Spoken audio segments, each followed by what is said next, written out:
Buenas tardes, queridos amigos, adeptos de la Fundación Festival Internacional de Historia. Un saludo muy especial al doctor Ignacio Telesca y a mis compañeros de junta directiva.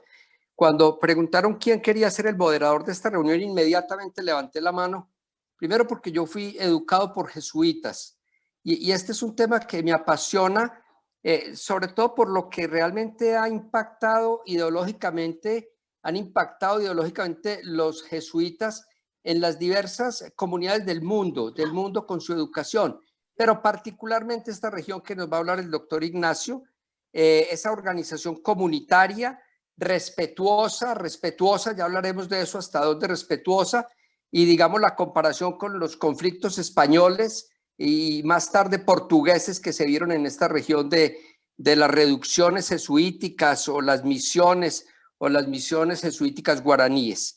Entonces, por eso particularmente me es grato estar en este tema tan importante, conociendo este modelo de organización de tantos años, un modelo de organización que fue llevado a cabo no solamente para catequizar o para evangelizar, sino pues para dar una forma de vida y llevar a las personas a un nivel más elevado. Eso es lo que considero.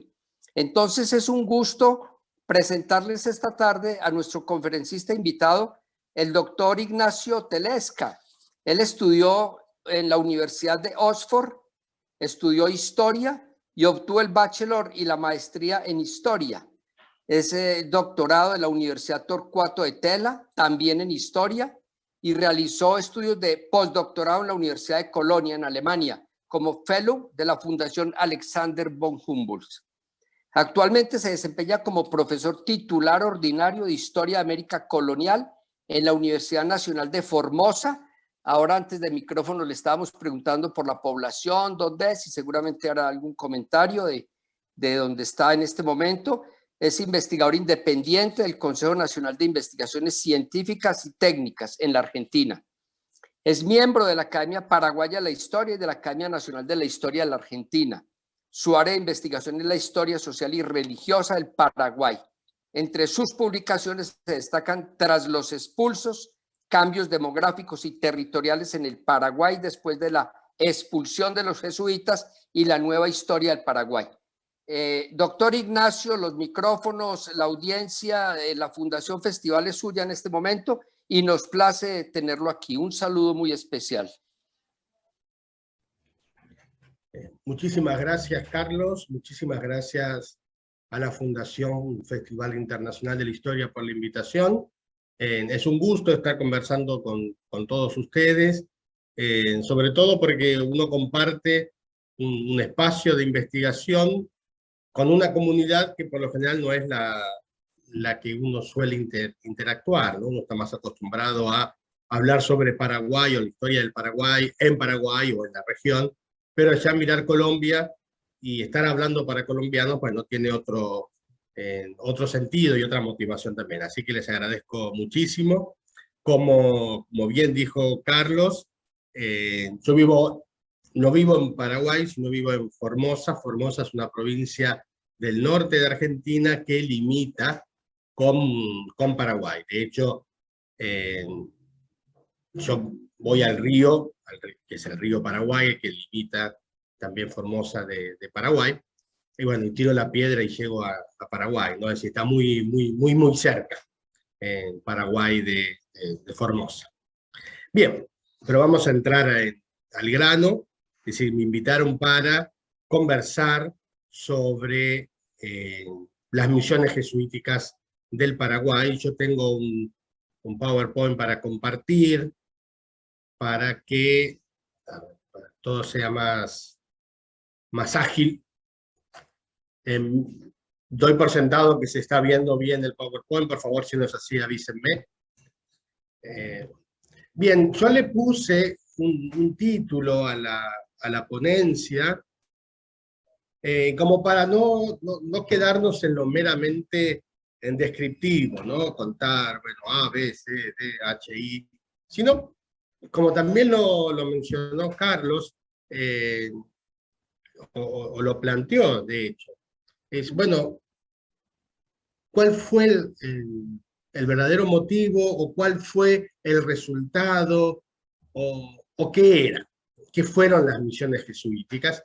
Y uno de los tópicos que por lo general se plantean es las misiones jesuíticas como una utopía. Muchos contemporáneos mismos del siglo XVIII, filósofos franceses, etcétera, planteaban como una utopía las misiones jesuíticas, es decir, ese lugar donde verdaderamente sí se dio lo que uno soñaba. El tema es preguntarnos siempre, ¿utopía para quién? ¿O para quiénes? Es decir, para los jesuitas, para los conquistadores, para los guaraníes, para quiénes fue una utopía realizada. Entonces, como que eso tendría que ser nuestra ventana por el cual yo quiero introducirme al tema. Por supuesto que va a ser una presentación, en el breve tiempo que estamos.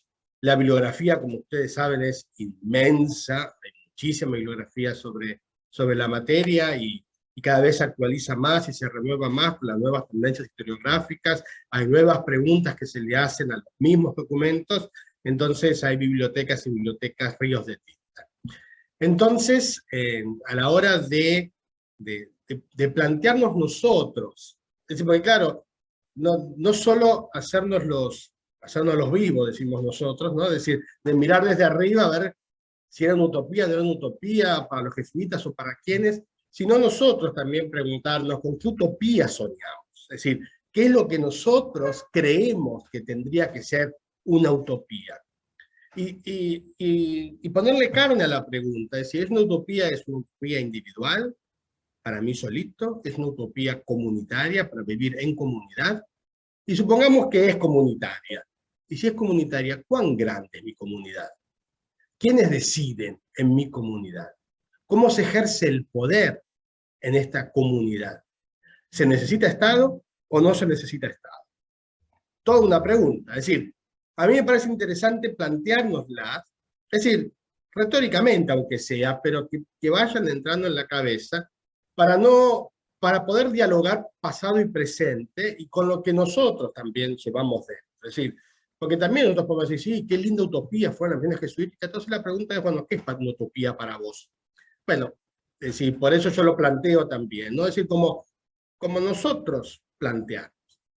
Ahora, otra parte de la utopía es, ¿somos como dioses en esta utopía? Es decir, ¿se trabaja? ¿Se estudia? ¿Qué se hace? Es decir, ¿qué se hace en este mundo utópico? Y cuando uno se empieza a preguntar, a mí me pasa, no sé si le pasa a los demás, ¿soñamos realmente con una utopía o no soñamos? Es decir, ¿o no es la utopía la que nos mueve? Es decir, eso me parece que también es interesante que nos planteemos, ¿no? Es decir, hay una utopía, hay un futuro, no un futuro, sino una construcción que nosotros queremos hacer. No sé, el cristianismo hablará del reino de Dios, los guaraníes de la tierra sin mal. Bien, ¿estamos soñando en eso? ¿Eso nos moviliza? Y acá hay termino esta diapositiva con una parte de la canción tradicional de Silvio Rodríguez, ¿no? Cuando dice, el futuro se hace a mano y sin permiso, arando el porvenir con viejos bueyes, ¿no? Es decir, como que la utopía que tengamos, tenemos que hacerla, y no hay vuelta que darle. Y la utopía se hace con lo que tenemos por detrás. Es decir, no es que nos desligamos de nuestro pasado para hacer algo nuevo, sino justamente con viejos bueyes vamos arando nuestro futuro. Bien, entonces la pregunta siempre es, ¿qué utopía llevaban consigo los conquistadores? ¿Y cuál era la utopía guaraní? Por supuesto que no es una pregunta que nosotros podamos responder 100%, ni de un lado ni del otro. A lo mejor tampoco es importante lo de respondernos estas preguntas, sino tenerla en cuenta para pensar que no hay una utopía común para los conquistadores y para los conquistados. Es decir, uno puede pensar que ningún conquistado, su utopía es que alguien lo conquiste. Impensable, ¿no? Es decir, entonces, cuando hablamos de utopía, de las misiones jesuíticas con un pueblo guaraní conquistado, es decir, hasta qué punto puede plantearse una misión, sea lo que fuese, como una utopía para este pueblo.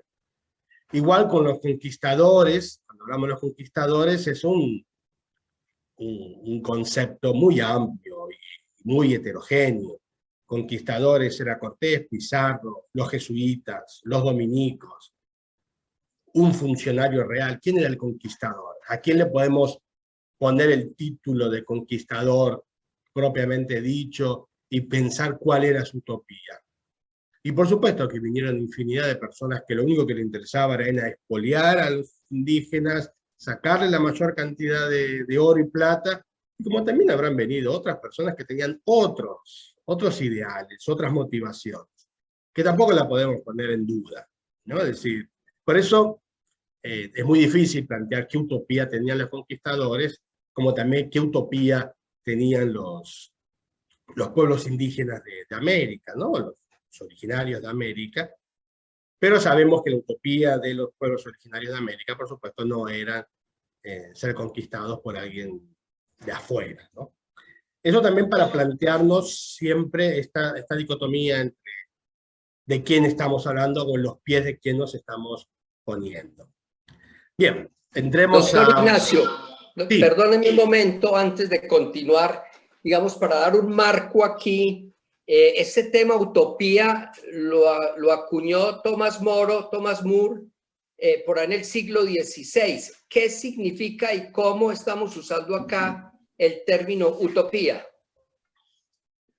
Acá lo estamos utilizando y por lo general la bibliografía lo utiliza en el término de ese lugar paradisíaco, ese lugar del no mal, ¿no? A ese nivel, de ese lugar en donde la felicidad se puede llevar a pleno, se puede cumplir. A ese nivel lo estamos utilizando. Bien, continúo.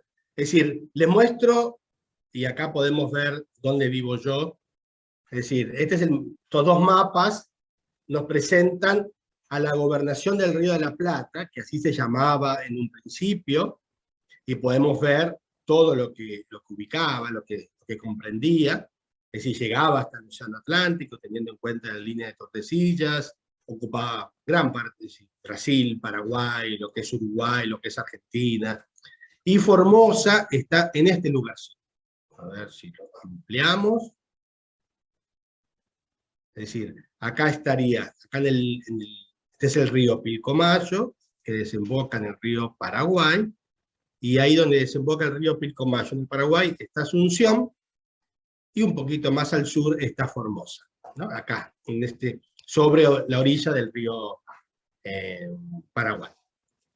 Bien, entonces tenemos que era la provincia hasta 1617, en donde se van a insertar los jesuitas. Para 1617 hay una división de la provincia, al sur es la provincia de Buenos Aires, y al norte es la provincia del Paraguay. Por eso, cuando se habla de la provincia jesuítica del Paraguay, Paracuaria, más famoso, claro, los jesuitas tomaron el nombre de lo que era toda la región. Una vez que se divide la provincia, o si se dividen en dos provincias, Paraguay y Buenos Aires, la provincia jesuítica sigue siendo la misma, Paracuaria. Es decir, la provincia jesuítica no se dividió, sino que continuó existiendo como tal. Bueno, me imagino que todos tenemos en mente que la Compañía de Jesús es como una empresa, se concibe como un globo terráqueo, en donde está dividido por provincias, ¿no? Es decir, hay un padre, un superior provincial, y en Roma está el superior general. No es general de militar, sino superior general de todo, y hay un superior provincial en cada provincia, hay un superior de comunidad, y hay un superior de misión. Es decir, siempre está muy ordenadamente jerarquizado, y donde en esta cadena la obediencia también va a ser importante, ¿no? Bien. Para comenzar, yo quiero plantearles, es decir, ubicarlos un poquito también en lo que estamos hablando de lo que es Paraguay. Paraguay se va a fundar en 1537. Y por supuesto que Paraguay, o Asunción más que Paraguay, si es Asunción lo que se funda en 1537, va a ser una base de operaciones, no un fin en sí mismo, sino que la idea era llegar, por supuesto, a las minas de plata de Potosí. Recuerden que el mismo Río de la Plata, ¿no?, se llama así porque cuando llegan los primeros conquistadores se encuentran con indígenas guaraníes que vestían o que tenían artefactos de plata, ¿no? Entonces eran estos indígenas los que le decían: miren señores, más al norte está un lugar donde se consigue mucha plata. Es decir, los guaraníes no eran, ¿sí?, una cultura, una civilización que trabajase la plata, que se dedicase a la explotación de la plata, pero sí, y esto es muy interesante, sí conocían la plata y trasladaban la plata de lo que puede ser del Potosí hasta el Atlántico. Es decir, en todo ese recorrido, es decir, ellos vestían, ya sean aros, o ya sean collares, o ya sean partes de su cuerpo con plata. Bien, Potosí finalmente se descubre en 1545 desde Perú, desde Lima, y los conquistadores que iban de Paraguay llegaron más tarde. Es decir, llegaron más, intentaron llegar antes, desde el 37, lo único que se interesaba era llegar hasta Potosí. Pasa que, claro, la parte del Chaco es una parte bastante compleja para atravesar, ya sea por el clima, también por grupos indígenas bastante hostiles, entonces siempre se les dificultaba. Y de hecho también, si bien llevaban indígenas guaraníes eh, para su conducción, los indígenas guaraníes también muchas veces se les rebelaban y se volvían para atrás, ¿no? Si no querían saber nada, dice, a buscar algo llamado plata. Entonces, cuando los conquistadores en Paraguay se dan cuenta que no llegan a la plata y que Paraguay no hay minas de plata, no hay minerales en general, entonces, claro, la pregunta es, ¿de dónde extraemos el excedente? Es decir, ¿qué hacemos? La pregunta tradicional del qué hacer es: o me vuelvo a España, o me voy a otra provincia, o me quedo acá. Bueno, y si me quedo acá, ¿qué hago? Bueno, la única forma de tener un excedente es explotando la mano de obra indígena. Y a partir de ahí, en 1556, se va a establecer el régimen de encomiendas. En Paraguay hay dos sistemas, el unitario y el yanacona. La mita es una palabra quechua que significa turno, y los indígenas vivían en un pueblo, así como especie de república de indios, en donde el encomendero venía y retiraba a tantos varones por tanto tiempo, de 16 a 50 o 60 años, etc., ¿no? Entonces iban por turno trabajando para el encomendero. Los yanaconas, en cambio, eran los indígenas que vivían en la estancia o en la casa o donde fuese del encomendero. Es decir, los yanaconas serían una especie de personas esclavizadas, con la única diferencia que no podían ser vendidos. Eso es claro. Y la encomienda, como en el resto de América, daba dos vidas, es decir, el encomendado y, es decir, perdón, el encomendero, y lo sucedía su hijo o su descendiente, ¿no? Después eso quedaba vacante, y se tenía que volver a repartir. En Paraguay la encomienda fue por casi todo el tiempo en trabajo, ¿no? No era en productos, no era en plata, sino que era en trabajo, y la encomienda también, a diferencia de otras partes de América, duró hasta incluso la independencia, que fue en 1811.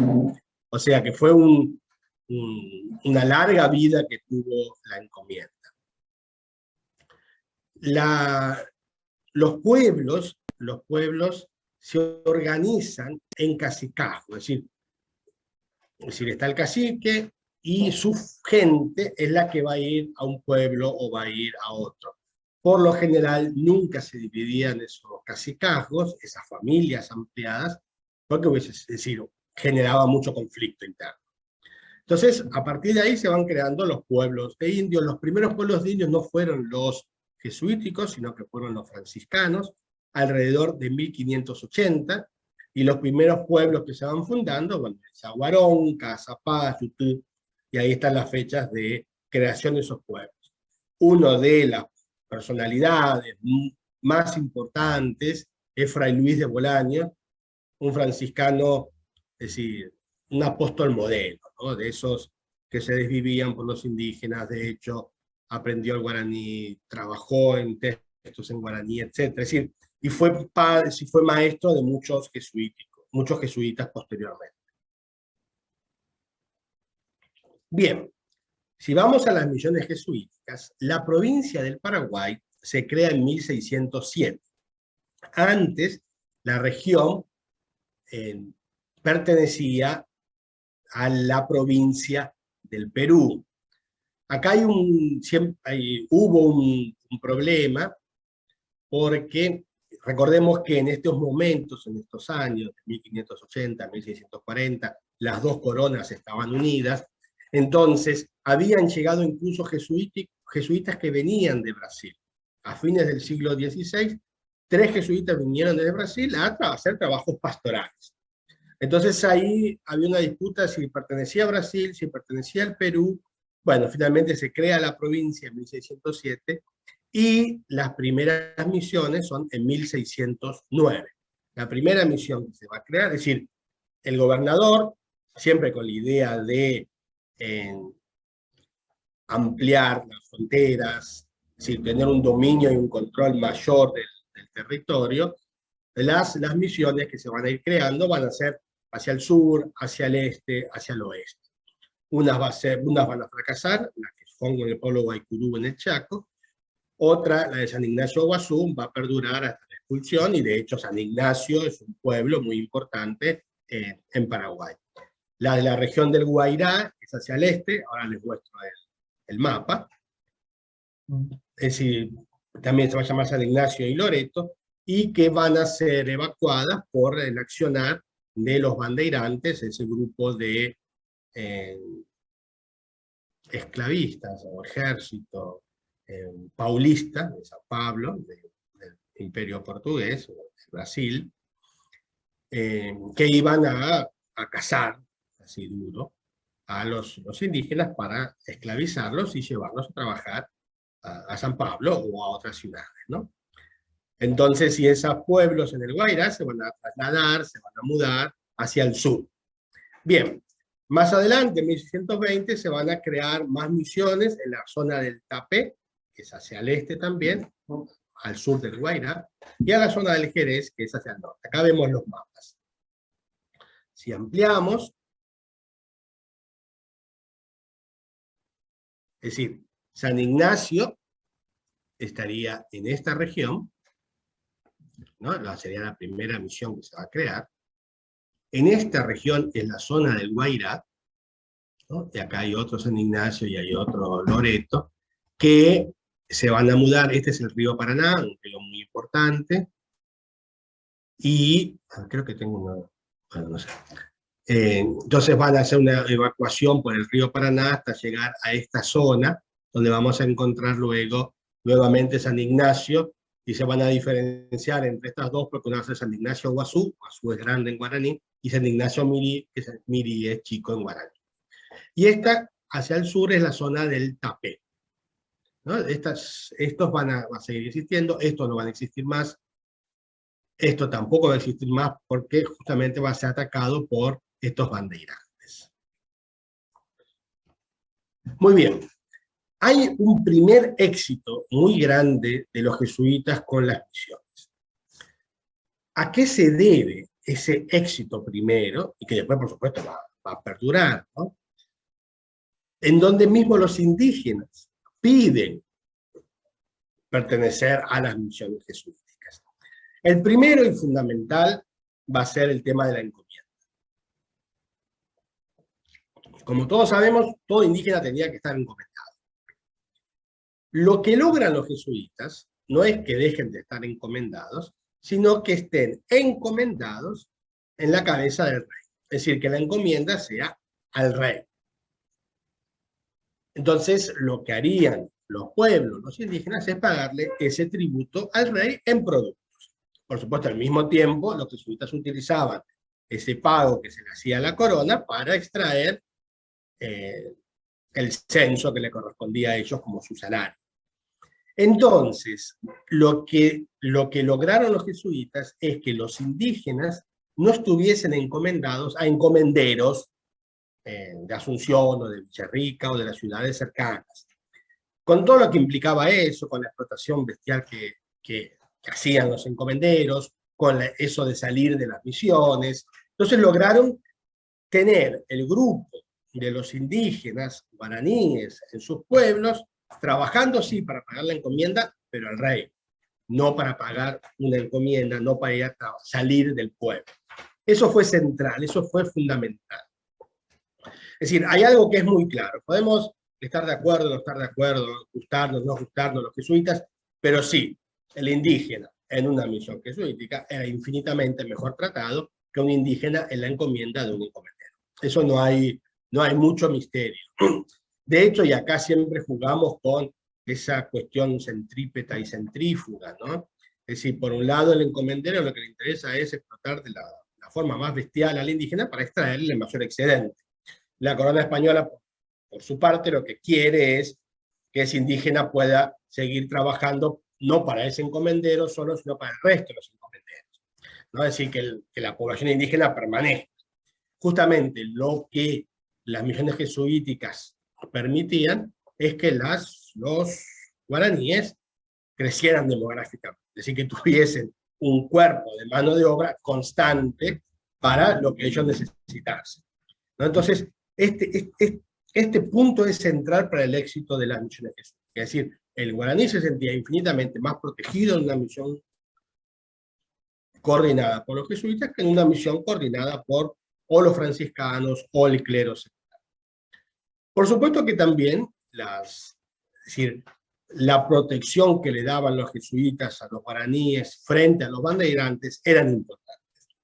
De hecho, cuando no pudieron enfrentar más a los bandeirantes, vinieron hacia el sur, bajando por el río Paraná, y en 1641 hubo una batalla muy importante en donde las milicias guaraníes vencieron a los bandeirantes. A partir de ahí hay un corte, y los bandeirantes ya no atacan más a las misiones jesuíticas, sino se van para otros lados. Sí, pero a partir de esta derrota que tuvieron los bandeirantes a manos de las milicias guaraníes. Y ese, por supuesto, va a ser un tema fundamental, vamos a verlo un poquito más adelante. No podemos negar que el éxito de los jesuitas también se debió al trabajo pastoral. Es decir, no hay un maquiavelismo en la compañía de Jesús, que lo que quieren es, bueno, hago esto para extraerle mayor trabajo. No, es decir, hay un trabajo pastoral muy rico de la compañía de Jesús, de los jesuitas, a través de los ejercicios espirituales, a través de las cofradías. Es decir, hay un cuidado pastoral de la persona. Y eso es indudable también. El mismo incluso por la lengua. Es decir, en las misiones jesuíticas se trabajaba, se hablaba, se hacía todo en guaraní, se publicaban libros en guaraní. Ya prontamente, en 1639, 30 años después, ya se publica en Madrid, Ruiz de Montoya, que es un misionero muy importante, peruano, pero que estuvo todo el tiempo en Paraguay. Se publica una gramática, publica un diccionario, publica un sermonario, es decir, publica la conquista espiritual, donde narra todo este proceso, este primer proceso de trabajo de las misiones. Él estuvo en la zona del Guairá, entonces comenta todo este traslado de las comunidades del Guairá hacia el sur, todo lo que se sufrió, etc. Y también ese trabajo, la conquista espiritual, por supuesto, el nombre es interesante, conquista espiritual, pero es muy importante, es muy utilizado por los antropólogos, porque hace una descripción, no era su intencionalidad, pero describe muy bien a los pueblos guaraníes, ¿no? Incluso él es el primero o uno de los primeros, que registra casos de antropofagia, ¿no? Entonces es un material muy interesante. Otra razón del éxito también es la organización interna. Como decíamos al principio, la Compañía de Jesús se caracteriza ciertamente por una clara organización administrativa, por llamarlo de una manera. Entonces, había todo un proceso de... Bueno, los cabildos seguían existiendo en la misión jesuítica, había momentos para realizar una actividad, momentos para realizar otra actividad, momentos para la misa, momentos para la oración, momentos para la educación.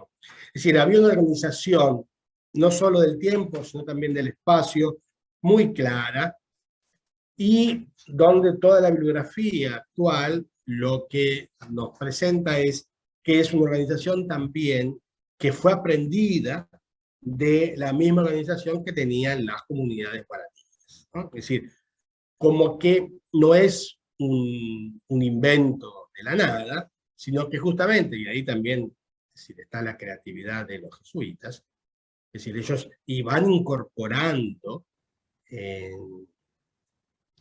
la cultura guaraní a su trabajo misionero. De hecho, ellos permanecen con la idea con la cuestión del cacicazgo, y mismo hay todos los padrones que uno puede conseguir en el archivo.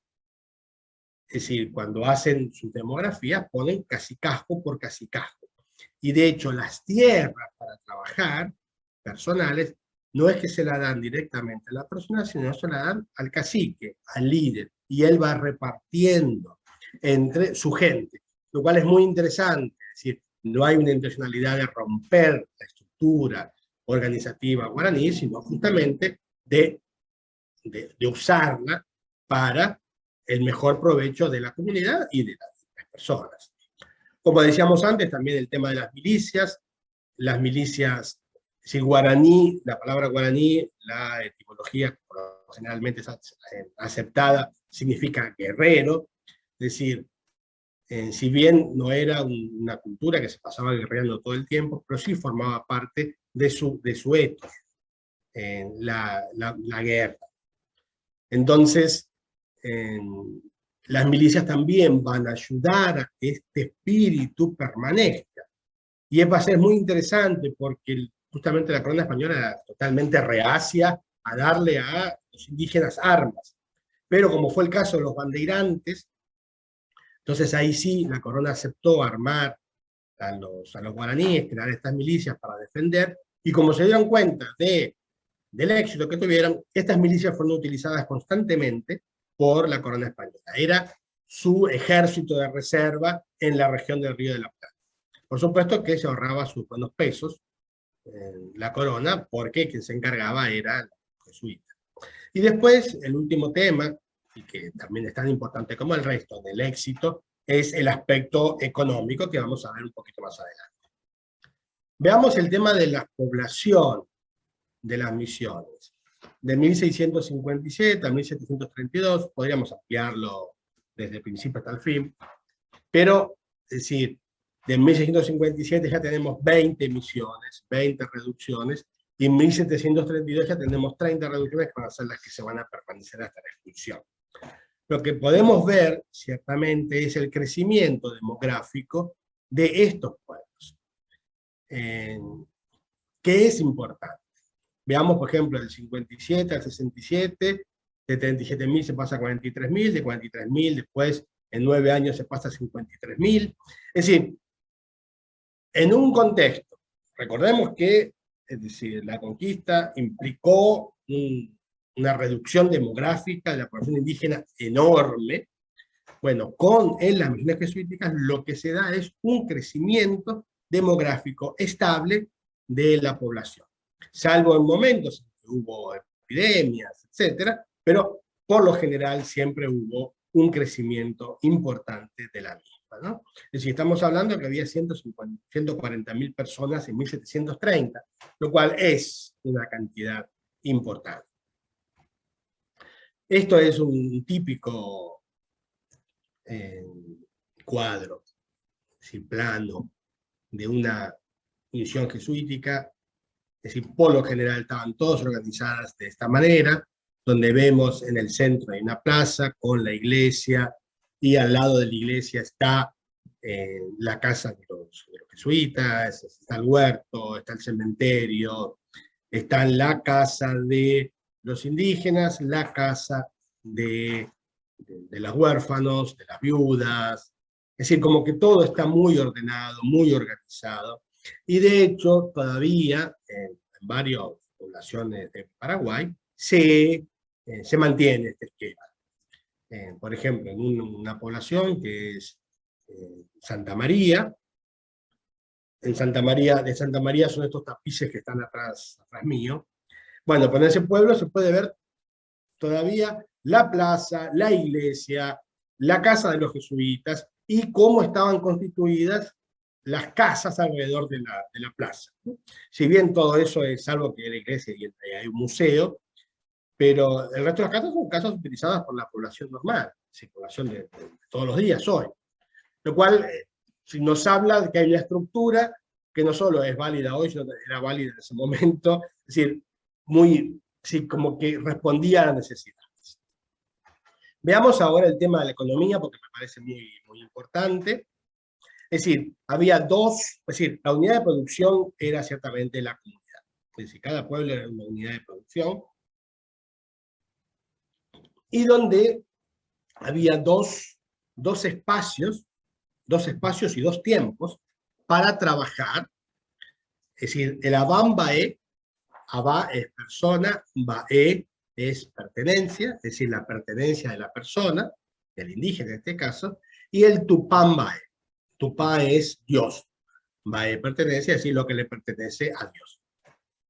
Entonces, una familia, o un varón, trabajaba para su subsistencia en el Abán Baé, en su tierra, que le pertenecía, que como decíamos antes era distribuida por el cacique, y también el excedente, para tener un excedente para pagar la encomienda, para pagar a los que no trabajan, sean viudas, sean huérfanos, sean cabildantes.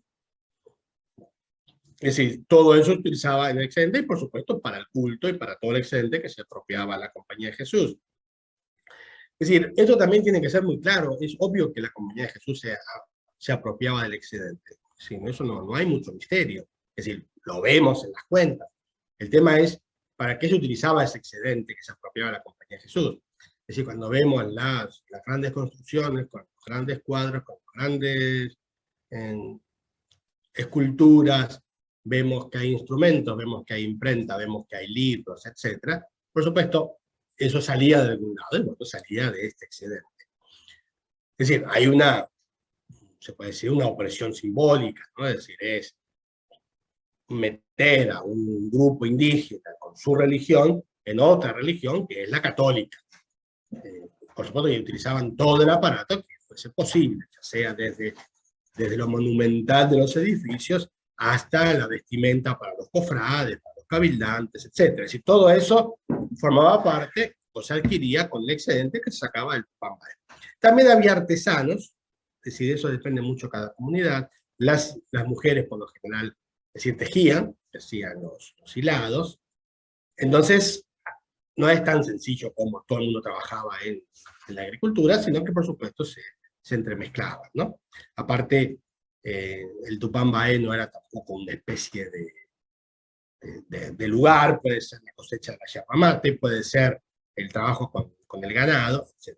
Por supuesto que la dirección estaba en manos del sacerdote, o de los sacerdotes, o del sacerdote y el hermano jesuita, más el cabildo, ¿no? Había un cabildo indígena que, de vuelta, siempre se discute cuál es la independencia que puede tener un cabildo manejado, en un pueblo manejado por los jesuitas, ¿no?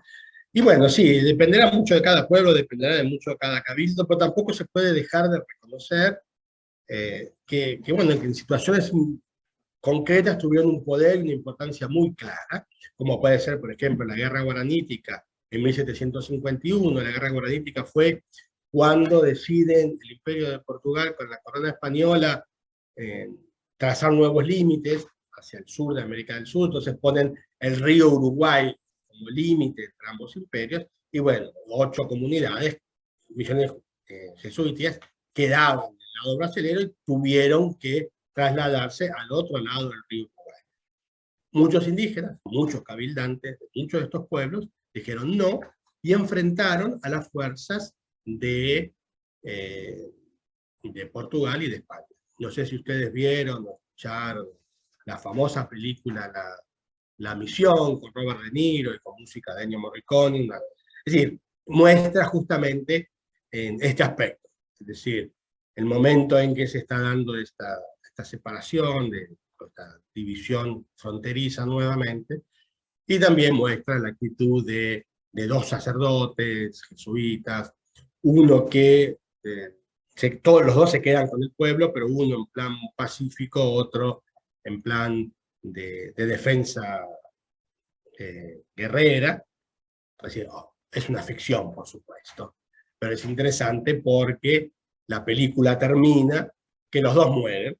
Es decir, el Pacífico se va con la hostia, caminando, y por supuesto lo matan ahí mismo. Y al otro, que estaba queriendo poner una especie de bomba explosivo en un puente, también lo matan arriba de ese puente, ¿no? Solo perviven los chicos indígenas que se van en una canoa y recogen del río un violín, ¿no? Muy simbólico y muy interesante. Bien. Bien, el excedente, como ya dijimos, se lo queda la Compañía Jesús. Por supuesto que una parte también se queda los cabildantes. Y el tema de los oficios, es decir, los artesanos, también va a ser interesante. Si hay un salario, si no hay un salario, va a depender mucho del momento. Y esto también es importante. No tenemos que olvidar que estas misiones jesuíticas van a durar 150 años, ¿no? En 1709 se crea la primera, 1767 la expulsión de los jesuitas, la supresión de la corona española, pero la supresión en las misiones jesuíticas se hace en el 68, justamente temiendo que hubiese un levantamiento de los indígenas, como había habido 2 décadas antes. Después el tema de la coerción, es decir, como sabemos, nadie quiere trabajar para un excedente, más en una cultura donde el excedente no formaba parte de su mundo, de su universo. Es decir, la coerción también estuvo presente, ¿no? Uno ve la documentación jesuítica, es decir, no solo la documentación que hoy queda en el archivo, sino los relatos de los mismos jesuitas, en donde, por supuesto, es decir, se le pegaba directamente al indígena, y también lo que algunos autores llaman las cadenas invisibles, ¿no? Es decir, hay muchas imágenes, muchos relatos, en donde van comentando que los mismos indígenas, cuando se dan cuenta que no cumplen, van y se arrodillan y le piden perdón al sacerdote y le piden por favor que lo castigue.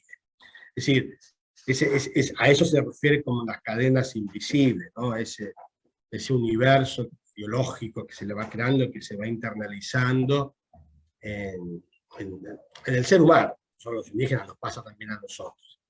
Bien, pero hay algo que también me parece, y esto muy brevemente lo quiero tocar, es no solo en Paraguay había misiones con indígenas, sino también había colegios, como en todos lados, ¿no?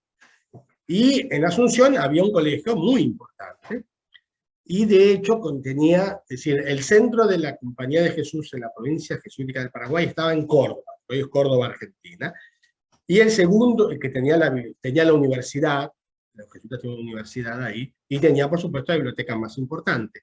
Pero la segunda biblioteca más importante de todos los colegios, Buenos Aires, Santa Fe, Corrientes, etc., era la de los jesuitas de Asunción. Y es interesante cómo, es decir, en el inventario, cuando se hizo el inventario famoso para la expulsión de los jesuitas, entonces sí, es un inventario de todos los libros, y acá tenemos, es decir, Antonio Ruiz de Montoya, jesuita, que es el tesoro de la lengua guaraní, impreso en Madrid. También idem, arte y vocabulario de la lengua guaraní, impreso en Madrid, 1639, 1640.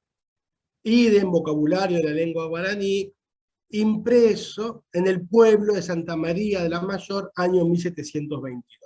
Es decir, el colegio también tenía, y esto es lo que me interesa llamar, es libros impresos en las mismas misiones jesuíticas. Es decir, a principios del siglo XVIII funcionó una imprenta, la primera imprenta de la región, y ahí se imprimió también el vocabulario de la lengua guaraní, es decir, que era una imprenta donde no es que se publicaba solamente en castellano o en latín, sino también en guaraní. Y el Colegio Jesuita de Asunción tenía en su biblioteca estos materiales, lo cual me parece muy interesante rescatar. Por supuesto que el colegio vivía de las estancias, es decir, como en todas partes de América y del mundo, es decir, las órdenes religiosas necesitan sacar el dinero para poder mantenerse ellos, y para poder mantener los colegios, para poder mantener las becas, y bueno, y tenía enormes estancias, los jesuitas en Paraguay, es decir, en esas estancias trabajaban población esclavizada, por supuesto, como en toda América, y en casi todos los colegios de los jesuitas. Es decir, acá tenemos señalizado primero el camino, acá está Asunción, los caminos, y que Paraguarí era la estancia de los jesuitas, todo esto era la estancia, y Paraguarí era el centro. Hacia el sur venía el camino que iba a las misiones jesuíticas. San Ignacio Guazú, Santa María de Fela, que lo mencionaba. El río Tebicuarí era el río límite. Hacia el sur del Tebicuarí estaban las misiones jesuíticas, hacia el norte del Tebicuarí estaba el Paraguay civil laico, por de alguna manera, ¿no? Acá vemos estas misiones que eran de los franciscanos, que mencionaba al principio, Cazapá, Sutil, etc. Bien, esto es importante no perder de vista, ¿no? Porque la Compañía de Jesús es mucho más que misiones jesuíticas. La Compañía de Jesús trabajaba no solo con indígenas guaraníes, sino también con personales esclavizados. Es decir, cuando se expulsan a los jesuitas tenía el colegio, solo el colegio de Asunción, 1.005 esclavos, ¿no? 1.005 personas esclavizadas que trabajaban para las necesidades del colegio, lo cual es importante. Estamos hablando que era una cuarta parte de la población esclavizada en todo Paraguay, pertenecía al colegio de los jesuitas. Bien, y también, esto pasó rápido, es decir, los jesuitas, ¿qué hacían en esas estancias? Bueno, por supuesto producían, pero también alquilaban la tierra, ¿no? Entonces todo esto es una lista de arrendatarios de las tierras de los jesuitas, lo cual también explica por qué también había tanta animadversión contra los jesuitas, porque eran los comerciantes del momento, eran los banqueros del momento, sobre todo en Paraguay, que es una provincia muy pobre. Y para ir concluyendo, para no hacernos tan largo y dejar tiempitos para conversar, intentar ver la producción económica que tenían los jesuitas, porque así como es importante no perder de vista que estamos hablando de 150 años, también tenemos que tener en cuenta que lo geográfico era amplio. Es decir, no era una región chiquita, sino que ocupaba una región muy interesante. Entonces acá está marcado, acá les marco, es un mapa también de la época, de post-expulsión jesuítica, ¿no? Donde dice límite de las misiones, y acá no solo están marcados los pueblos, sino también las estancias de ganado, los yerbales, etcétera, de quién eran estos yerbales. Acá tenemos Asunción, este es el río Tebicuarí, lo que era el límite de las misiones con el Paraguay, el río Paraguay. Este es el río Paraná, ¿no? Viene del norte, y va a decir, el río Paraguay desemboca en el río Paraná, y el río Paraná desemboca en el río de la Plata. Bien, entonces cada una de estas regiones va a tener su especialidad económica. Pero si vemos en resumen total, ¿qué producía las misiones jesuíticas? Vemos que más de la mitad era yerba mate, ¿no? La yerba mate, si yo acá tengo un mate, es decir, nosotros tomamos mate y acá le ponemos yerba mate, que es una especie de té, imagino que todos lo conocen, pero para nosotros es el desayuno y la merienda siempre es con yerba mate o con mate cocido, que sería la forma de tomar también como un sobrecito de té, pero en vez de té, mate cocido. Es decir, mate, se llama mate cocido. Bien, luego viene el lienzo, viene también el tabaco, los cueros, el 9% es fundamental, y el azúcar.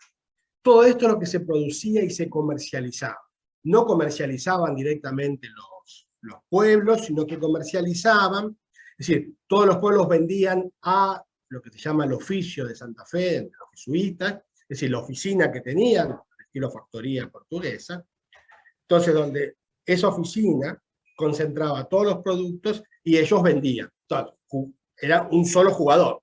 La Compañía de Jesús no eran 30 jugadores de los pueblos, entonces por eso también había mucha animadversión contra los jesuitas, porque ustedes tenían capacidad para poner precios o decir, bueno, vendo, no vendo, hago que suba el precio, hago que baje el precio. Es decir, los jesuitas eran económicamente muy importantes en la región.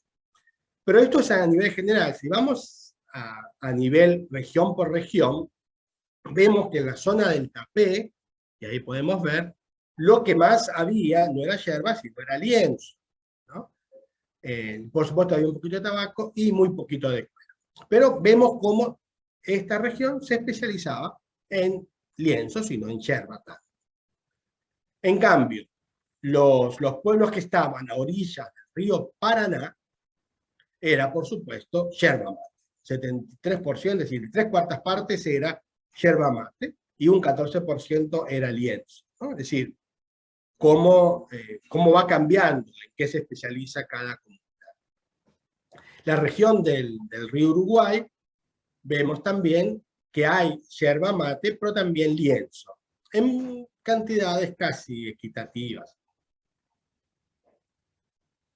La región directamente que estaba hacia el sur del Paraguay laico, de San Ignacio, Santa María de Fe, Santa Rosa, Santiago, también fundamentalmente era la yerba mate, un 62%.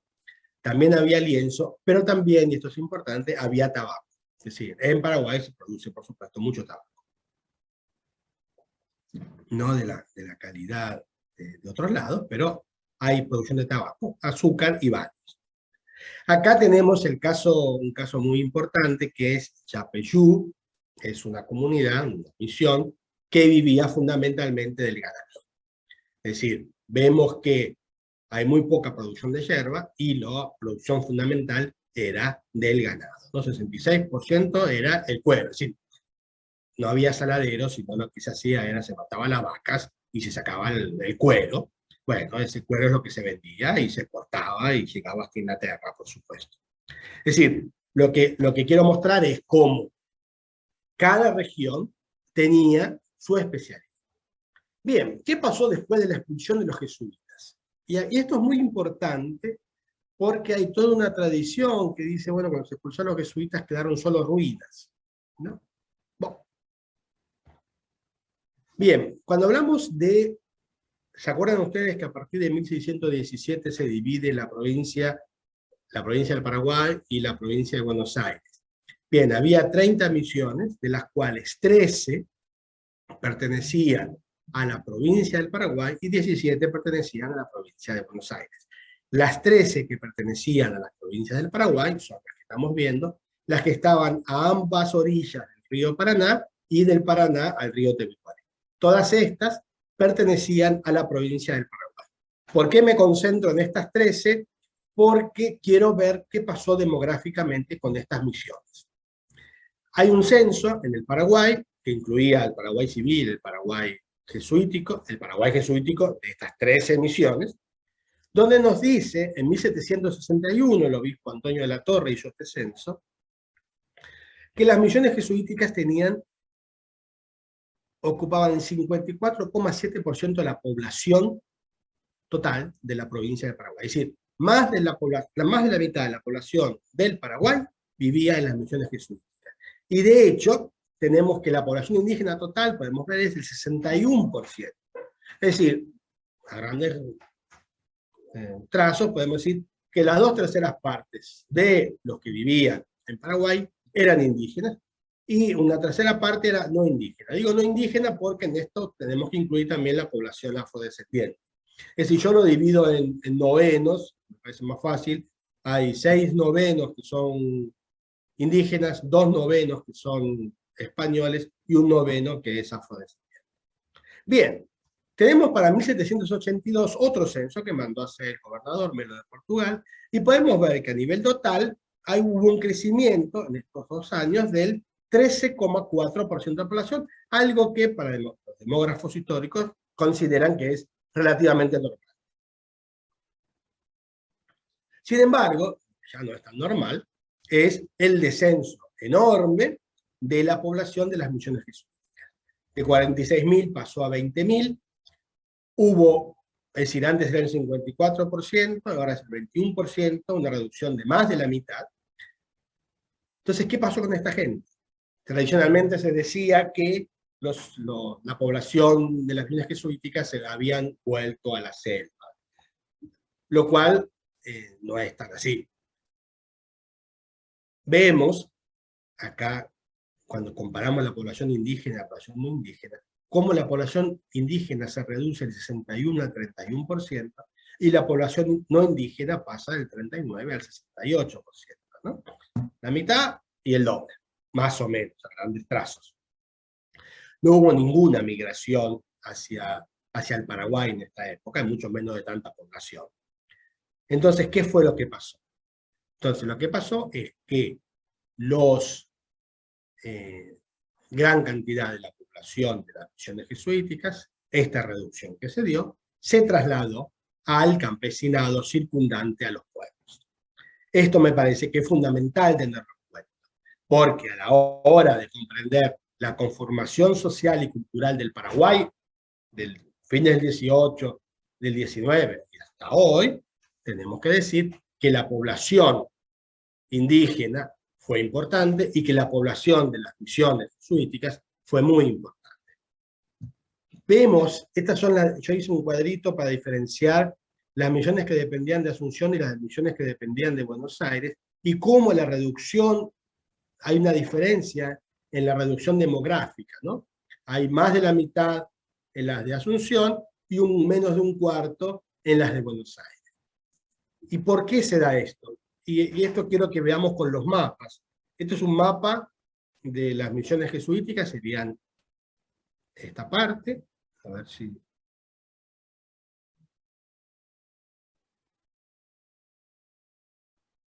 Si esta parte serían las misiones jesuíticas, esto sería el Paraguay laico, y podemos ver que la densidad demográfica se ve mucho más concentrada, por supuesto, en las misiones jesuíticas. Esto es en 1750. Para 1790 vemos que la densidad poblacional se da alrededor de Asunción, en este camino, con poblaciones, es decir, mucho más diseminadas, y las misiones jesuíticas mucho menor que antes. Si comparamos los dos cuadros, lo podemos ver claramente. Vemos como que acá hay espacios vacíos que después van a ser ocupados. Estos no estaban vacíos, por supuesto, estaban ocupados por misiones jesuíticas o por la Compañía de Jesús, que después, una vez que los jesuitas son expulsados, estos territorios van a ser ocupados por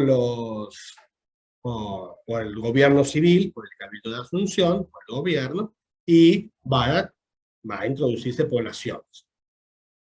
Entonces, podemos ver que la población que deja las misiones jesuíticas no se van a la selva, sino que se entremezclan con la población campesina de alrededor de los pueblos.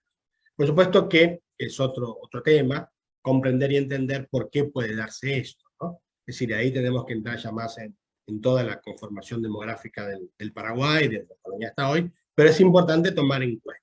Entonces, cuando uno se pone a pensar, y con esto terminamos, ¿el legado de las misiones jesuíticas son las ruinas? Bueno, mi respuesta, a partir de mis investigaciones, es por supuesto que no dejaron ruinas, si bien hay edificios en ruinas, pero la población, que es lo que mamó el caracú, lo fundamental de esta experiencia jesuítica, se entremezcló con la población y toda esa tradición se trasladó al resto de la población.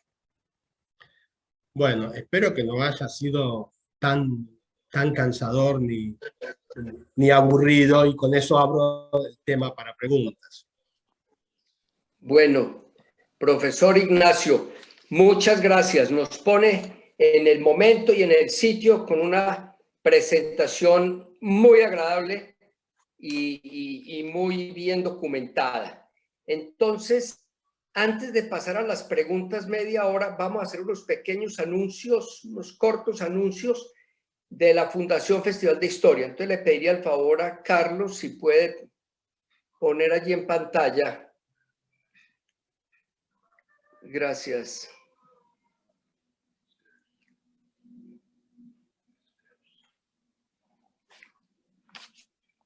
Carlos. Bueno, parece que... Bueno, entonces lo voy a hacer desde acá. Ah, ok, ya está ahí. Bueno, siempre en esta sesión, pues a los amigos de la Fundación y a todas estas actividades lúdicas que saben que son difíciles y necesitamos apoyo, pues ahí hay una forma de apoyarnos, además, pero no es un regalo, es teniendo un maravilloso libro de las memorias del Festival de Historia que se ha hecho en Villa de Leyva, todas esas conferencias maravillosas, ahí está el libro, que con ese bono solidario de 200.000 pesos pueden adquirir el libro y apoyan a la fundación. Pueden donar en línea a través de Payu o por consignación en cuenta corriente de la vivienda. Ahí están los datos. Bueno, entonces sí les pedimos esta colaboración para nosotros poder seguir divulgando esta historia. Y muy importante invitarlos desde ya a que programen sus agendas para el 5º Festival Internacional de Historia, el 5º festival presencial. Este va a ser presencial nuevamente en Villa de Leyva, el pasado fue virtual. La historia de los libros y los libros en la historia.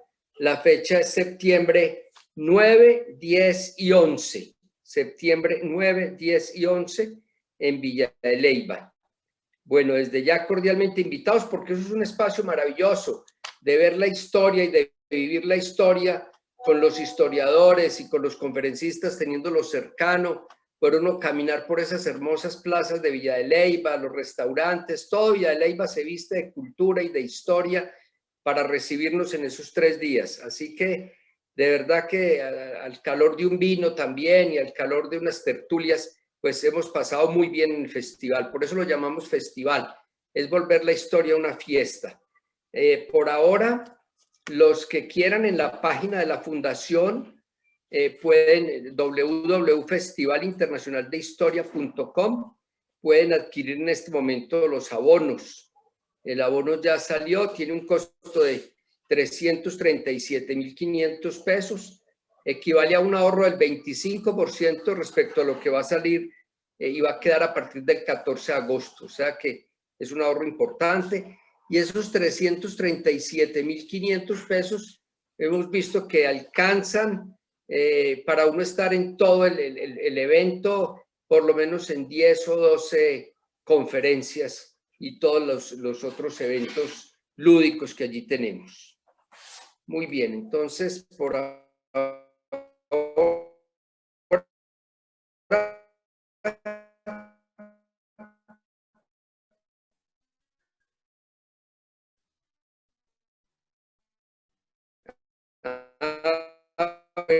bueno, esa invitación de toda vida, la próxima el próximo sábado 18, medicina desde las antigüedad nuestro lugar se conoce, sino la magia de los ancestros que curaba y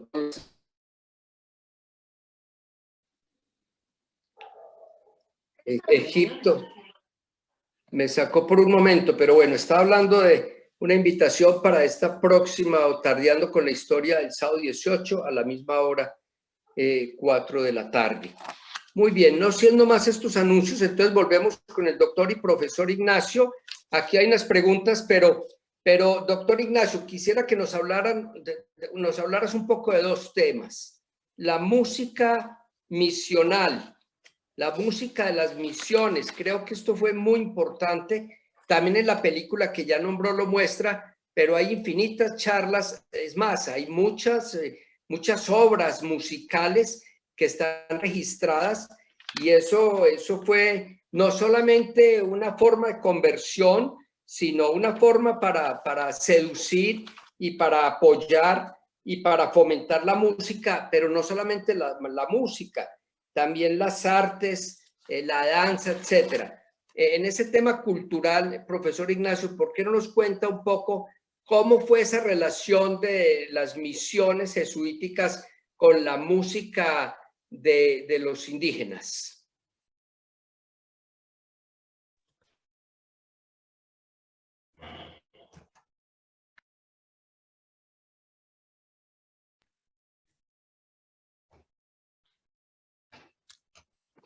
Sí, sí se copió la pregunta, el comentario. Ok, ¿estás en silencio? Sí. No puedo.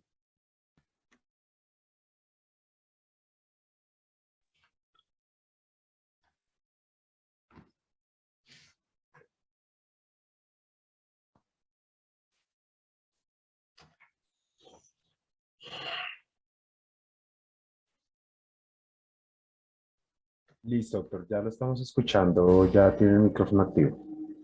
¿Me escuchan? Sí, señor, ya lo Ah, escuchamos. perfecto. Sí. Porque me sale que estoy bloqueado, entonces. Bien, gracias por la pregunta, perdón por esta demora. Eh, a ver, la música ciertamente fue muy importante, y de hecho la música sí se utilizó como instrumento de conversión, como bien lo muestra esa película. Es decir, la película es ficción, pero está trabajada sobre fundamentos relativamente históricos. Yo creo que quien acompañó históricamente, que fue un jesuita, el padre McNasby, que sí tenía mucho conocimiento sobre la temática, e incluso él era músico, ¿no? Un sacerdote jesuita de la provincia de New Orleans, en Estados Unidos, pero que vivió mucho tiempo en Paraguay, se dedicó a las misiones jesuíticas, y él era músico en sí, entonces tenía un conocimiento muy profundo del tema. Hay un compositor, Zipoli, Domenico Zipoli, italiano, que fue muy importante, que hizo mucha música en las misiones, y que se conservan. Eso es interesante porque se conserva mucha música, no en Paraguay, sino en la zona de la Chiquitanía. Es decir, hay un sacerdote polaco, que el nombre es complicado para mi mente, que tiene un trabajo muy profundo.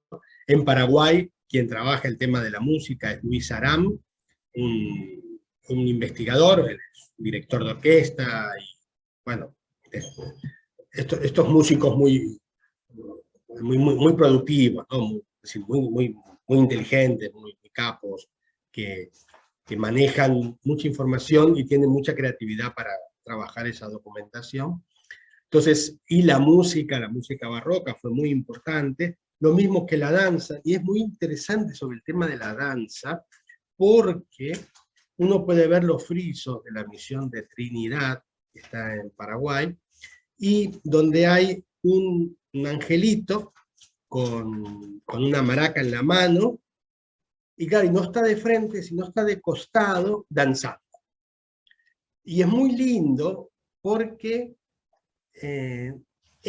esa imagen, ese friso, esa escultura, nos permite también dimensionar la agencia indígena, ¿no? Uno siempre está pensando que hay una estructura jesuítica que se cae, así que impone todo de cero. Y no, y uno ve que ciertamente los indígenas guaraníes también tenían agencia, también tenían actividad, también es decir, se hacían de lo que estaban haciendo, es decir, se compenetraban con su actividad. Y por supuesto, había músicos, había sepultores, es decir, no se conoce ninguna música hecha, escrita por un indígena guaraní, por lo menos que yo tenga conocimiento, ¿no? Sí se conoce de músicos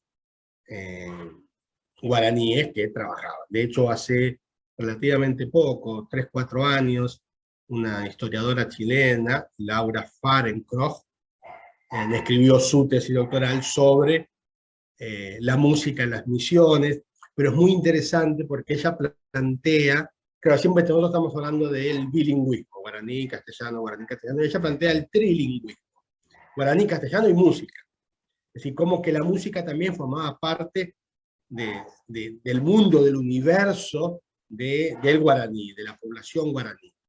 Y mismo como eso después se conserva tras la expulsión, cuando desde el gobierno se manda a traer indígenas de las misiones a la catedral, a ejercer el oficio de coro o de músicos, lo cual es interesante, sí, para la investigación y también para tomar en cuenta la importancia de la música en las misiones, no solo como un medio de conversión, sino también como un lenguaje en donde la cultura guaraní se expresaba. Y de hecho, hoy por hoy, en Paraguay, pueblo de raíz guaraní, el pueblo Mbulá, que está tanto en Argentina como en Paraguay como en Brasil, utiliza el violín como instrumento, ¿no?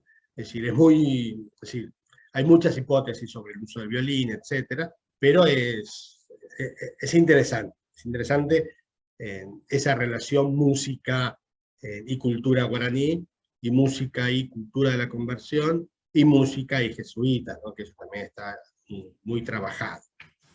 No sé si respondo a la... Gracias, profesor. Nos motiva enormemente pues, para seguir investigando el tema y oír algunas piezas musicales de la época. Bueno, bien interesante. Ahora sí, vamos a pasar acá algunas preguntas del público.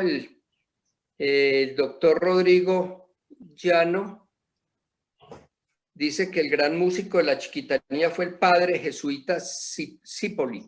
Exactamente. Bueno, Domenico, bueno. Domenico, aquí hay una pregunta. ¿Qué lleva al fin de las reducciones? ¿La disminución de la población indígena es causa o efecto del fin de las reducciones? No, es efecto, ¿no? Es decir, el fin de las reducciones es la expulsión la supresión de los jesuitas en la corona española, el 2 de abril de 1767, y bueno, y a partir de ahí todos los jesuitas se van de América, y se van a Italia, o a otras regiones, pero en general todos a Italia, lo cual no solo afectó a la población indígena guaraní, sino por supuesto afectó a toda la América colonial, ¿no? Es decir, en todas partes teníamos grandes colegios jesuíticos, con grandes haciendas, con grandes misiones, es decir, no solo había misiones con indígenas en Paraguay, también la había en Chile, también la había en Perú, también la había en Nueva Granada, también la había en México, es decir, había mucha actividad misionera con los indígenas, parte de los jesuitas. Por supuesto, las más célebres son las del Paraguay, pero no son las únicas, ¿no? Eso es clave. Entonces, la reducción demográfica fue un efecto de la expulsión de los jesuitas. Porque también, es decir, no entré porque se hacía muy largo, pero la corona reorganiza el sistema en las misiones, entonces ya hay un administrador laico y un religioso, en donde el administrador laico va a tener su salario atado a la producción del pueblo. Es decir, cuanto más producía, más era el porcentaje que le correspondía. Es decir, el porcentaje era igual, pero más era lo que se llevaba el administrador como salario. Entonces hubo una sobreexplotación de la producción indígena, ¿no? Si no le interesaba al administrador, es decir, funcionaba con la cabeza del encomendero que habíamos visto, ¿no? Lo que le interesaba era explotar, y de hecho así se fueron vaciando los yerbales y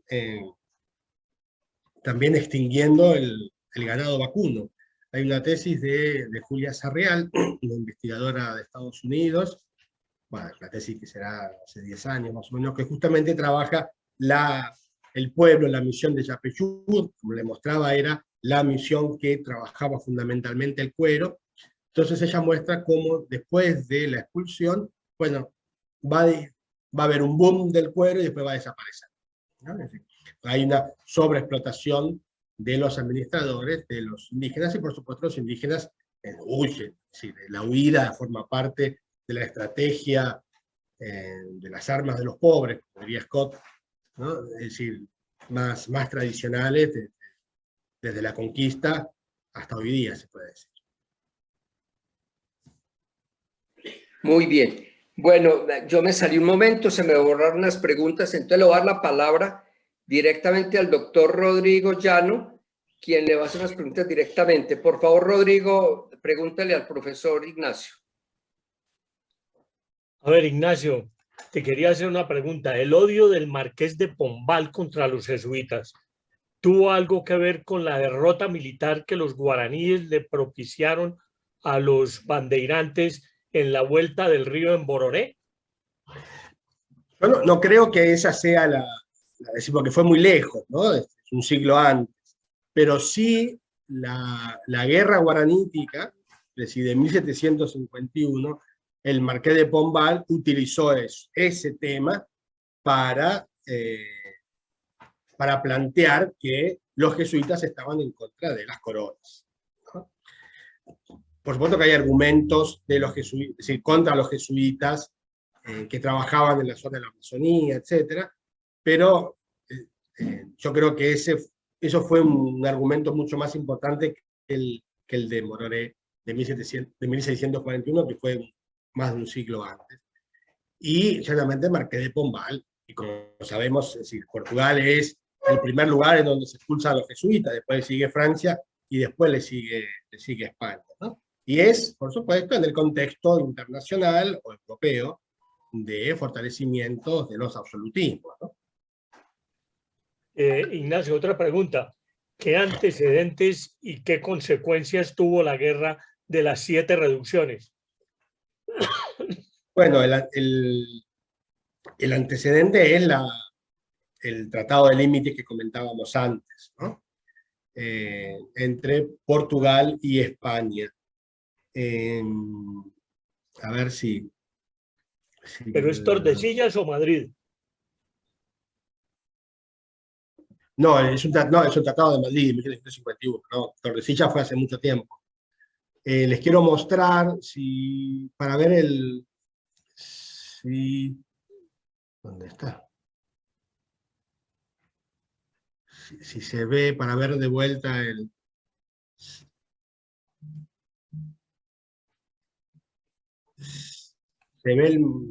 ¿se está viendo el PowerPoint o no? Sí, perfecto. Les quiero decir, este es el río Uruguay, ¿no? Y estas misiones son las que tuvieron que mudarse de este sector, de esta región, hacia el oeste, porque se estableció el río Uruguay como el límite entre el Imperio de Portugal y la corona española. Entonces, caciques y miembros del cabildo y población de estos pueblos se opusieron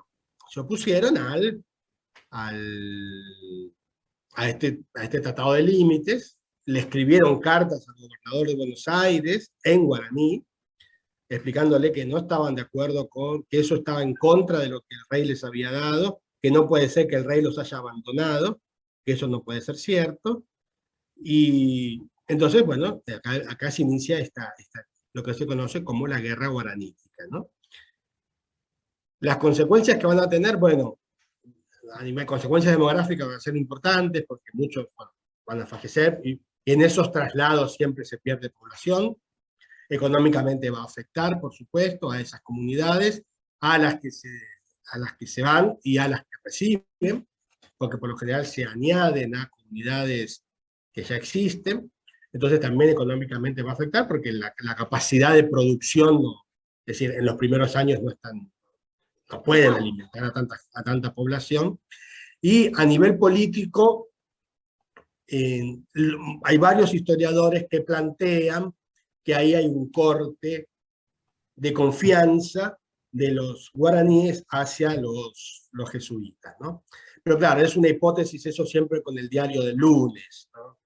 Pero bueno, es una hipótesis que se maneja como que ahí hay un corte y que también eso explicaría por qué los guaraníes, ante la expulsión de los jesuitas, no protestaron más, ¿no? Es decir, no se levantaron en armas contra esa real cédula. Eso sería para mí las causas y consecuencias. Muchísimas Bueno. gracias, Ignacio. Otra pregunta. ¿Cuál fue la actitud de las reducciones frente al movimiento comunero de la deudora José Antequera, que fue tan supremamente importante en la historia del Paraguay?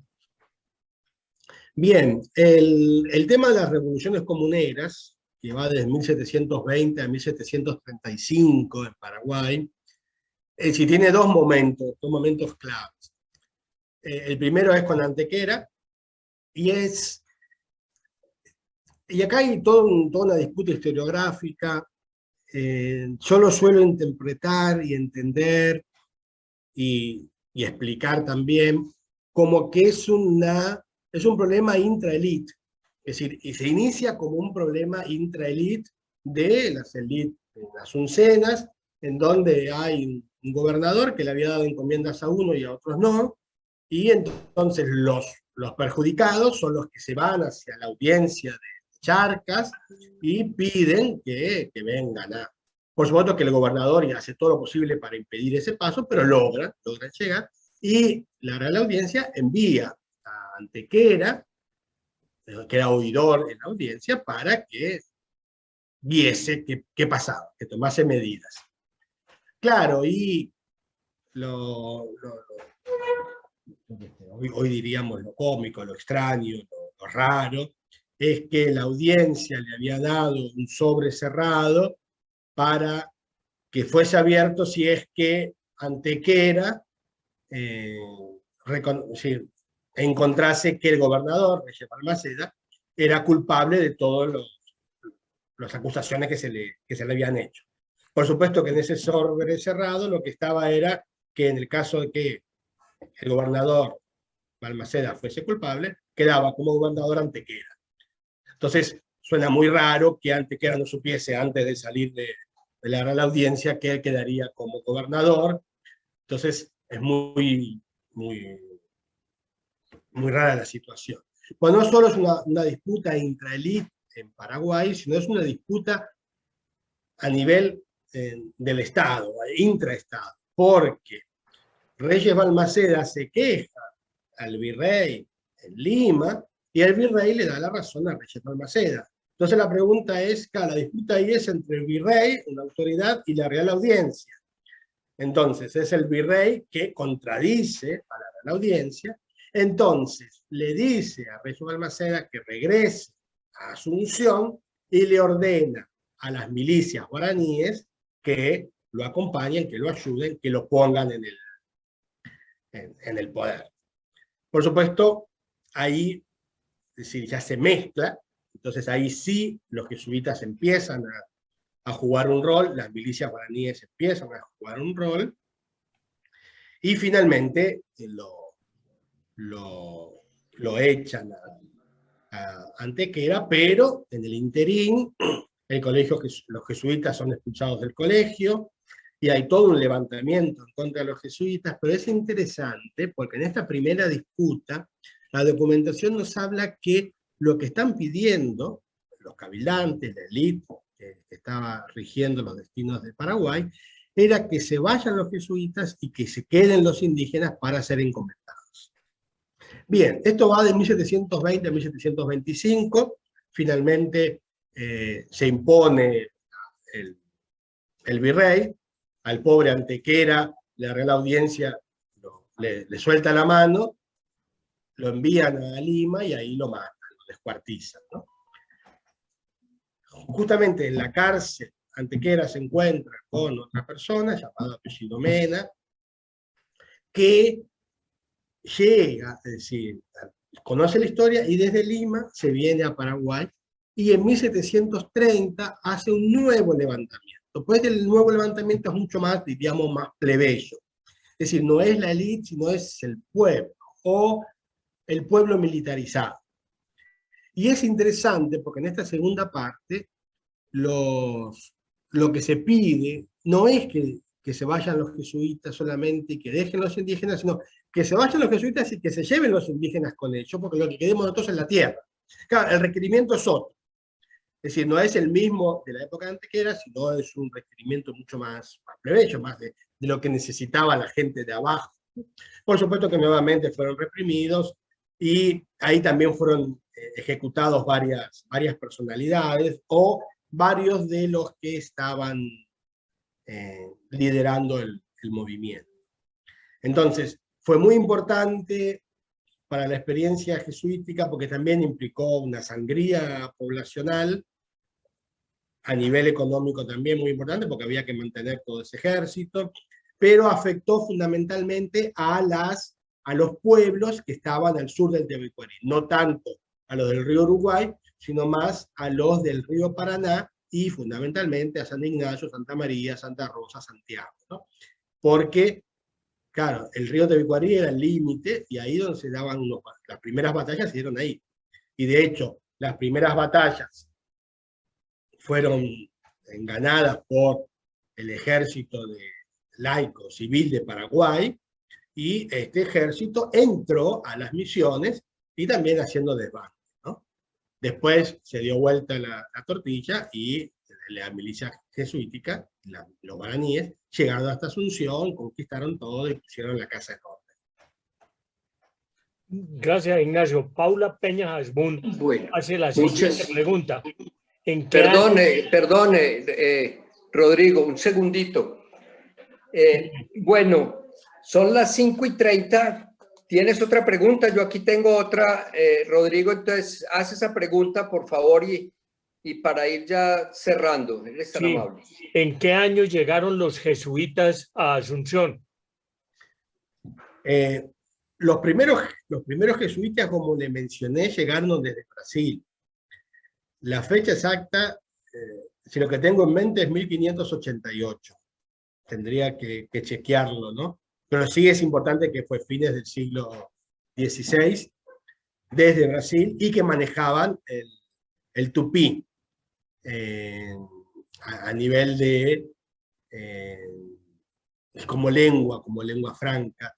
Entonces, tenían una condición importante como para relacionarse con los pueblos indígenas. Recuerden, este es el momento en que las dos coronas estaban juntas, 1580, 1640, entonces era posible que jesuitas de Brasil llegasen al Paraguay. Por supuesto, es decir, y de entre esos tres jesuitas había uno que era irlandés, si no me acuerdo era Fields, el apellido, pero cuando la provincia queda a manos del Perú, entonces esos jesuitas, bueno, regresan a su tierra, ¿no? Y que entonces en 1607 se crea como tal la provincia jesuítica del Paraguay. Entonces, la provincia se crea en 1607, 20 años antes ya tenemos jesuitas que provenían de Brasil, ya en Asunción, haciendo distintas actividades pastorales. Gracias, Ignacio. A ver, Carlos, termina, cierra. Muchas gracias, Rodrigo. Bueno, a ver, un último comentario. Esas construcciones que habían allí eran imponentes, no sé qué queda. Profesor Ignacio, ¿qué fue lo que exactamente se declaró como Patrimonio de la Humanidad? Bueno, las misiones que están que para mí es una pena, debo reconocerlo, las misiones que están a orillas del río Paraná y la de San Miguel de Brasil, es decir, Jesús, Trinidad, San Miguel. Porque, es decir, a ver, no tengo nada con que sean patrimonio de la humanidad, por favor. Pero claro, eso sí son ruinas arquitectónicas. Y no es que se está declarando lo que está vivo. Es decir, uno va a San Ignacio o a Santa María de Fe o a Santa Rosa, ve las comunidades existentes en el plano territorial que existían durante la época de los jesuitas. Entonces a mí me da pena que solamente hayan declarado esos decir, es solamente esos pueblos donde solamente quedan ruinas, y claro, y son monumentales, sin lugar a duda, cualquiera que ponga en Google, claro, Mira, te muestro unas de la Chiquitanía. enorme, ¿sí? Pasa que en Chiquitanía sí perduraron mucho más que lo que son en Y esta Paraguay. es otra, también de Claro, la Chiquitanía. Este es un altar. tal cual, Y sí, este es un folleto que hicimos para la Embajada de Bolivia en Colombia, con una de las imágenes de las iglesias construidas por los jesuitas en la Chiquitanía boliviana. tal cual. Sí, sí, sí. Es muy interesante comprobar o contrastar lo distinto, es decir, qué pasó después de la expulsión de los jesuitas en cada una de esas dos regiones, ¿no? Y mismo en las misiones jesuíticas del Paraguay, también es importante contrastar qué pasó con las misiones, tanto en la zona de Paraguay, como lo que hoy es la República Argentina, como lo que hoy es la República de Brasil. Es decir, como en esos tres estados, la experiencia fue totalmente distinta, y lo cual es muy interesante, sí, para comprender los procesos mismos de la población indígena, ¿no? Es decir, lo que pasó en la Chiquitanía es totalmente distinto a lo que pasó con las misiones en la provincia del Paraguay. Lo cual es decir, el contraste y la comparación en este caso siempre es importante. Solamente una consulta quiero hacer. ¿Paula Peña es Paula Peña de Bolivia, de Santa Cruz? Sí, señor. Entonces, muchos saludos, Paula. Un gusto encontrarte.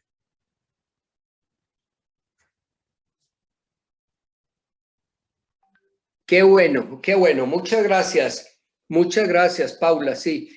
Y Rodrigo, gracias por todo este enriquecimiento también. Bueno, pues aquí nos queda para investigar este tema maravilloso. No terminaríamos. Agradecerle en nombre de la Fundación Festival Internacional de Historia. Bueno, perdón un momentico, porque aquí Mónica Hartman también nos está comentando un segundo, que Paula es una gran historiadora boliviana. Muchas gracias, Mónica. La Chiquitanía boliviana son las mejores conservadas. Hay excelente conferencia. Felicidades y gracias. Gracias por la maravillosa conferencia. Feliz tarde. Creo que esto lo comento porque es un abrebocas para nuestro quinto Festival Internacional de Historia, que los esperamos en Villa de Leyva. Bueno, estaba diciendo, profesor, muchas gracias. Toda esta documentación, toda su experiencia, toda su vida que ha girado alrededor de esta región. No pararíamos. Qué bueno hablar de los menonitas, por ejemplo, y como a pesar de ser por el 1927, como si estas reducciones influyeron también ya esa organización en algo, o qué pasaría ahí, porque los menonitas sí quedaron un legado también en el Paraguay, con los pantanos y con la agricultura y con todo, pero bueno, respetamos el tiempo y agradecemos enormemente a nuestra audiencia. Quedan invitados para el tema de la medicina ancestral el próximo sábado. Profesor Ignacio, muchas gracias en nombre del festival. Disfrutamos esta conferencia guaraní, las reducciones y las visiones. Y bueno, quedamos encantados. Ojalá nos podamos ver prontamente. Un abrazo desde aquí de Colombia y a nombre de la Fundación. Muchísimas gracias a ustedes y muchísimas gracias por la atención. Y bueno, y gustoso de compartir lo que uno lleva adentro, ¿no? Lo que uno tiene y lo que ha cosechado a lo largo del tiempo, y a su disposición para lo que haga falta para otras oportunidades. Y ojalá que podamos ser personalmente también. Ignacio, muchas gracias. Ha sido un gusto estar contigo en esta tarde. Igualmente contigo, Saludos a Rodrigo. nuestro común amigo Nakayama. Bueno, te lo daré. Felicidades. Adiós, gracias. Hasta luego y muchas gracias. Hasta luego.